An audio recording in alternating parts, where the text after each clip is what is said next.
세상엔 대화를 잘하는 스킬들을 알려주는 책, 영상들이 정말 많습니다.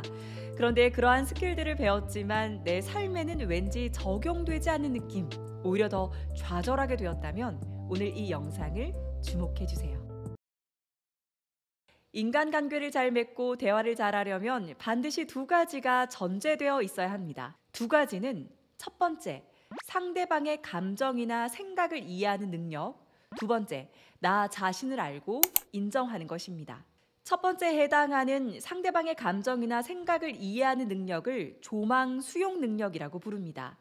조망 수용 능력이 없는 분들은 사람들과 대화를 나눌 때 맥락과 상관없이 4차원적인 말을 하거나 대화를 끊고 본인 중심의 이야기를 합니다.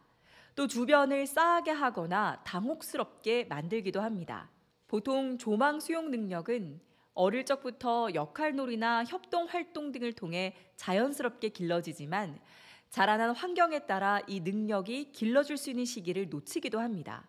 두 번째 말씀드린 나 자신에 대한 이해와 수용이 없다면 반대로 상대방의 대화에 모두 맞춰주기만 합니다. 나답지 않은 말을 내뱉기도 하고 집에 와서 괜히 이런 말을 했나 라는 생각이 들기도 합니다. 내가 왜 그런 말을 했지? 마음에 없는 말을 했네 하고 이불킥을 하기도 해요. 또 대화를 실컷 나눴지만 한편으로는 마음이 허전하기도 합니다.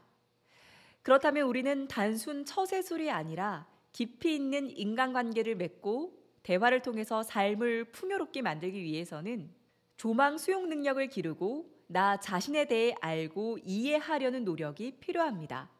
그렇다면 구체적인 실천 연습 방법을 알려드리겠습니다. 먼저 대화가 일어나는 상황적 맥락을 파악해야 합니다. 예를 들어 밥 먹었니?라는 질문을 받았다고 생각해 볼게요. 이 질문은 상황에 따라 다르게 해석될 수 있습니다. 집에 도착했을 때 엄마가 부엌에서 저녁을 준비하면서 밥 먹었니? 라고 물어본다면 얼른 씻고 와서 저녁 먹자로 해석할 수 있습니다. 또 회사에서 동료가 내 자리에 찾아와서 이 질문을 한다면 밥 안 먹었으면 같이 먹자로 해석할 수 있죠. 오늘따라 유난히 힘이 없고 목소리가 작은데 친구가 밥은 먹었냐? 라고 묻는다면 너 괜찮니?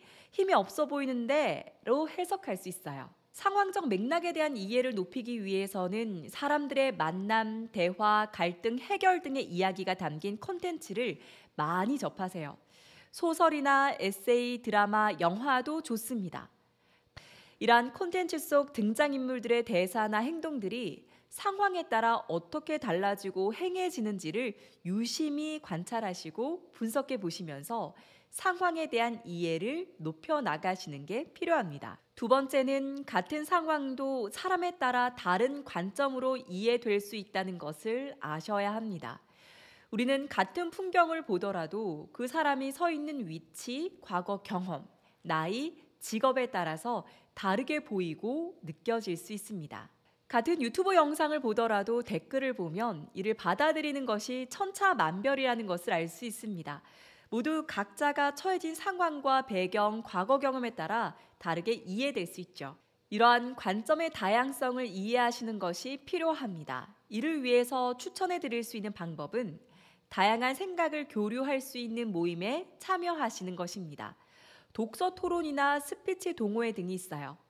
같은 책이나 주제로 이렇게 나와 다른 생각을 하는 사람이 있구나를 느끼실 수 있을 겁니다. 생각의 차이를 보일 때 나와 어떤 관점의 차이가 있는지, 상대방은 어떤 이유로 그런 생각을 하는지 등을 분석해 보시길 바랍니다. 이렇게 다양한 관점을 이해하다 보면 내 그릇이 넓어지고 사람에 대한 공감 능력과 포용력도 커짐을 느끼실 수 있을 겁니다.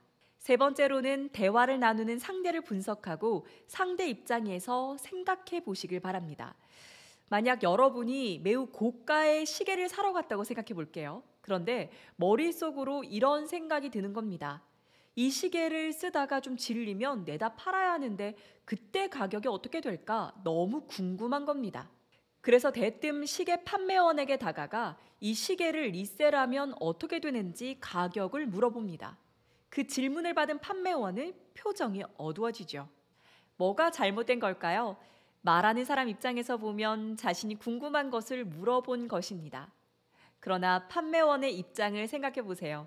판매원은 자사 제품을 고객에게 알리고 설명하며 판매하는 것이 목적입니다. 이러한 업을 가진 분께 리셀하면 가격이 어떻게 되는지 묻는다는 것은 상대 입장에서 당혹스러울 수밖에 없습니다.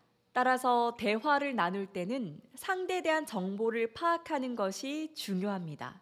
어떤 분들은 매우 자연스럽게 되지만 조망 수용 능력이 약한 분들은 사실 이게 매우 어렵습니다. 그렇다면 상대를 파악할 때는 직업, 나이, 성별 등을 생각해 보세요.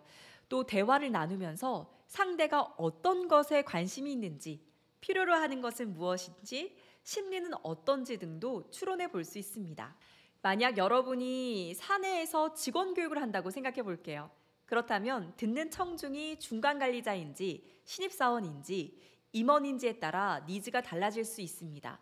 업무에 대한 전문 지식과 경험, 심리, 요구사항들이 모두 다르기 때문에 이에 맞춰 어떤 교육을 할지 내용이 결정되죠. 우리 대화도 마찬가지겠죠. 내가 말하고 싶은 것에만 매몰되기보다는 대화를 나누는 상대를 파악하고 역지사지 해보는 것이 필요합니다.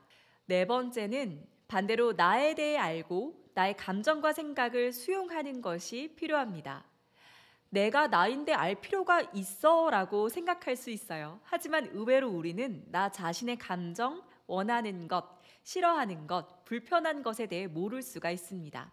그러다 보니 대화를 나누었을 때 주장이 강한 친구들에게 끌려다니기도 하고 나의 감정을 솔직하게 상대방에게 표현하지 못하기도 합니다.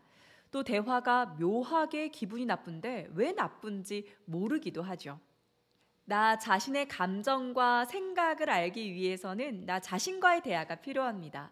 나 자신에게 질문을 하고 나 스스로 생각을 정리해 볼 시간을 가져보세요. 그렇다면 나를 알아가기 위한 질문들의 예시를 알려드릴게요. 다음과 같은 질문들을 해보시길 바랍니다. 나는 언제 가장 행복할까? 내가 싫어하는 것은 뭐지? 나는 어떠한 삶을 살고 싶을까? 나는 어떤 사람이 되고 싶을까? 내가 중요하게 생각하는 가치는 무엇일까? 나는 어떤 것을 잘하고 어떤 것에 약할까? 나에게 질문하는 것이지만 의외로 한 번에 대답하기가 쉽지 않을 겁니다. 질문을 해야 나의 생각이 열립니다. 다이어리나 일기장에 위와 같은 질문을 하고 침잠하는 시간을 가지시면서 나에 대해서 알아가 보세요. 실제로 자기 표현을 잘 하시는 분들은 공통점이 누구보다 자기 자신과 친합니다. 의외로 내 시야가 바깥으로 향해 있느라 정작 나 자신과 친하지 못할 수도 있습니다. 마지막으로 대화를 나누는 상대방의 선함을 믿으세요. 이게 무슨 뜻이냐면 대화를 통해 상처를 받거나 불편한 경험이 있으셨던 분들은 대화 상대에 대해 방어적으로 행동할 가능성이 있습니다. 실제로 제가 교육 현장에서 많은 분들을 만나보면 차갑고 냉소적인 분들은 과거에 인간에 대한 상처가 있는 분들이 많았습니다. 그러다 보니 인간관계에서 움츠러들고 쭈뼛거리게 되죠. 나의 행동이 뚝딱거리고 때로는 차갑게 되기 때문에 상대 역시 불편한 느낌이 납니다. 그렇다면 대화가 부드럽게 풀릴 수가 없고 역시 사람들은 나를 이해 잘 못해, 나를 좋아해주지 않아 라고 생각할 수 있어요. 이제 새로운 선택을 하셔야 합니다. 과거 상처를 받은 기억이 있다면 그것을 글로 정리해 보세요. 그때 내가 어떤 기분이 들었는지, 왜 그것이 나에게 상처가 되었는지 등을 차분히 정리해 보세요. 그때 상처받은 스스로를 있는 힘껏 위로해 주시고 용서도 해 주세요. 그런데 자기 연민에만 빠지면 삶은 바뀌지 않습니다. 변화를 선택하기로 하셨다면 이제 천천히 용기를 내어보세요. 여러분, 말은 씨가 되고 말은 힘이 있습니다. 매번 이렇게 되뇌어보세요. 세상에는 좋은 사람이 너무 많아. 사람들은 나에게 친절해. 사람들은 나를 인정하고 좋아해줘. 라고요. 세상에 대해 상처를 받은 것들을 서서히 흘려보내시고 이제는 새로운 삶을 살겠다고 선택을 하셔야 합니다. 혼자라서 괜찮은 사람은 사실 아무도 없습니다. 우리는 인간이기 때문이죠. 오늘은 대화를 잘하기 위해 가장 본질적으로 선행되어야 하는 것들을 말씀드렸어요. 생활 속에서 실천해 보시고 궁금한 점들을 댓글로 남겨주시면 직접 댓글로 피드백을 드리겠습니다. 오늘도 행복하세요. 감사합니다.